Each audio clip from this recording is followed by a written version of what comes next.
সন্তানের screen time নিয়ে কি একটু চিন্তায় আছেন? এটা নিয়ে ভাবেন না, এমন বাবা মা হয়তো খুঁজেই পাওয়া যাবে না। চলুন, আজকের এই আলোচনায় আমরা এই সাধারণ সমস্যাটার কিছু সহজ আর কার্যকর সমাধান খুঁজে বের করার চেষ্টা করি। হ্যাঁ, এটা প্রায় প্রত্যেক বাবা মায়েরই প্রতিদিনের একটা লড়াই, তাই না? কিন্তু বিশ্বাস করুন, এর থেকে বেরিয়ে আসার একটা বেশ সহজ পথ কিন্তু আছে। আমরা এখানে সমস্যার দিকে না তাকিয়ে বরং সমাধানের দিকে মনোযোগ দেব আর এমনভাবে এগোব যেন পুরো ব্যাপারটা বেশ ইতিবাচক আর সহজ মনে হয়। শুরুতেই একটা কথা বলে নিই, আর এটা খুবই জরুরি। হুট করে বাচ্চার হাত থেকে ফোন কেড়ে নেওয়া বা টিভি বন্ধ করে দেওয়া, এই কাজটা কিন্তু একদমই করা যাবে না। এতে হিতে বিপরীত হতে পারে। তাহলে শুরুটা কিভাবে হবে? খুব ছোট করে, প্রতিদিন মাত্র ৫ থেকে ১০ মিনিট করে স্ক্রিন টাইম কমানো শুরু করুন। দেখবেন এই ছোট্ট পরিবর্তনটা বাচ্চা হয়তো টেরও পাবে না আর খুব সহজেই মানিয়ে নেবে। এই যে পদ্ধতিটা দেখছেন, এটা কিন্তু খুবই সোজা। প্রথমে জেনে নিন আপনার বাচ্চা এখন ঠিক কতক্ষণ স্ক্রিনের সময় কাটাচ্ছে। তারপর প্রতিদিন সেখান থেকে ৫-১০ মিনিট করে কমানো শুরু করুন। এভাবে ১ সপ্তাহ বা ১০ দিন চালিয়ে যান। লক্ষ্য থাকবে এটাকে দিনে ১০ মিনিটেরও কমে নামিয়ে আনা। এই ধীরগতির পদ্ধতিটাই কিন্তু সাফল্যের চাবিকাঠি।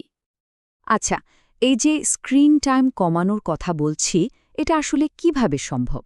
এর জন্য আমাদের ৪টি মূল ভিত্তির ওপর কাজ করতে হবে। এগুলোকে বলতে পারেন পরিবর্তনের ৪টি স্তম্ভ। এই ৪টে জিনিস হল রুটিন, বিকল্প, অনুকরণ আর পরিবেশ। এই ৪টে স্তম্ভ যদি ঠিকঠাক মতো গড়ে তোলা যায়, তাহলে দেখবেন পরিবর্তনটা স্থায়ী হবে। চলুন একটা একটা করে বুঝে নেওয়া যাক। প্রথমেই আসি রুটিনের কথায়। মানে বাচ্চার সারা দিনের একটা বাঁধা ধরা নিয়ম থাকা চাই। কখন খেলবে, কখন গল্প শুনবে, কখন ঘুমাবে, সবকিছু নির্দিষ্ট করে দিন। আর যে সময়টা আগে ফোনে কাটাতো, সেই সময়টা নতুন কোনো কাজ দিয়ে ভরিয়ে দিন। নিয়মটা খুব পরিষ্কার রাখুন, যেমন খাওয়ার পর মাত্র ১০ মিনিটের জন্য ফোন পাবে। আর সবচেয়ে বড় কথা হলো, এই রুটিনটা প্রতিদিন মেনে চলতে হবে।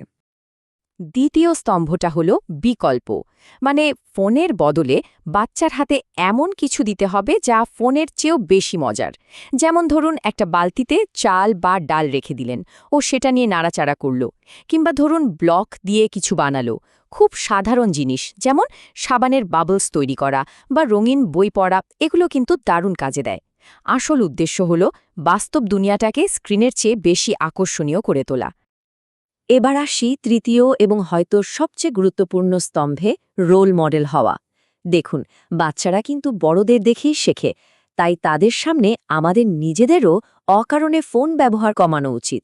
বিশেষ করে যখন পরিবারের সবাই একসাথে খাচ্ছি বা বাচ্চার সাথে খেলছি, তখন ফোনটা দূরে রাখাই ভালো।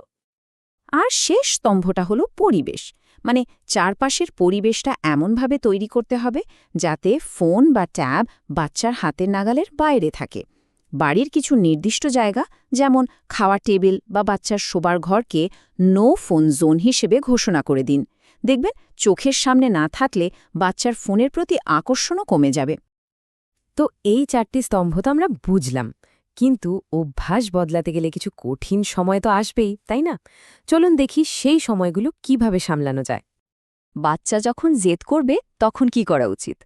দেখুন, শান্ত থাকতে হবে, কিন্তু নিজের সিদ্ধান্তে অটল থাকতে হবে। জেদ করলেই ফোন দিয়ে শান্ত করার চেষ্টা একদম করবেন না, বরং অন্য কোনো মজার খেলার কথা বলুন। নিয়ম নিয়ে কোনো দরাদরি চলবে না।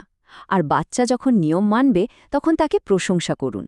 তার অনুভূতিটাকে বোঝার চেষ্টা করুন, কিন্তু নিজেরা হতাশ হয়ে পড়বেন না। ধারাবাহিকতাটাই এখানে আসল।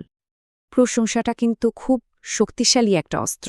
ধরুন, বাচ্চা অনেকক্ষণ ফোন ছাড়া খেলল, তখন তাকে বলুন, বাহ, ফোন ছাড়া এতক্ষণ খেললে, তুমি তো সুপার। এই ছোট্ট একটা কথাই ওকে অনেক উৎসাহিত করবে। আচ্ছা, এতক্ষণ তো আমরা অনেক কিছু জানলাম। এবার চলুন বাস্তবে এটা কিভাবে প্রয়োগ করা যায় তার একটা ২ সপ্তাহের প্ল্যান দেখে নিই। এই টেবিলটা দেখুন, একটা নমুনা দেওয়া আছে। প্রথম ৩ দিন হয়তো দিনে মোট ৩০ মিনিট স্ক্রিন টাইম রাখলেন, ১০ মিনিট করে ৩ বারে। পরের কয়েকদিন সেটা কমিয়ে আনলেন ২০ মিনিটে। আর এই সময়টাতে স্ক্রিন টাইমের আগে নতুন কোনো খেলনা বা গল্পের বই দিন। পরের সপ্তাহে সময়টা আরও কমিয়ে ৫-১০ মিনিটে নিয়ে আসুন, তাও আবার একদিন পর পর। এটা শুধু একটা উদাহরণ, আপনারা নিজেদের মতো করে সাজিয়ে নিতে পারেন। সবশেষে আরও কয়েকটি জরুরি কথা। বাচ্চার বয়স যদি ১.৫ বছরের কম হয় তাহলে স্ক্রিন টাইম একদম না দেওয়াই ভালো।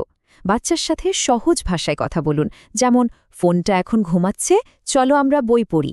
আর ঘুমের মান ভালো রাখতে ঘুমানোর অন্তত ১-২ ঘন্টা আগে সব রকম স্ক্রিন বন্ধ করে দিন। এই উপায়গুলো বেশিরভাগ ক্ষেত্রেই খুব কার্যকর, কিন্তু এটাও জানা দরকার যে কখন একজন বিশেষজ্ঞের পরামর্শ নেওয়া উচিত। যদি দেখেন যে বাচ্চার ঘুম বা খাওয়ার অভ্যাসে বড় কোনো সমস্যা হচ্ছে, ও অন্যদের সাথে মিশতে বা কথা বলতে চাইছে না, অথবা স্ক্রিন টাইমের জন্য অস্বাভাবিক রকম রেগে যাচ্ছে, তাহলে দেরি না করে একজন শিশু বিশেষজ্ঞের সাথে কথা বলাই ভালো। প্রযুক্তির সাথে একটা স্বাস্থ্যকর সম্পর্ক গড়ে তোলার জন্য কিন্তু একদিনে সবকিছু বদলে ফেলার দরকার নেই। শুরুটা হোক ছোট্ট একটা পরিবর্তন দিয়ে। ভাবুন তো, আগামীকাল থেকে কোনো একটা ছোট পরিবর্তন দিয়ে শুরু করা যায়।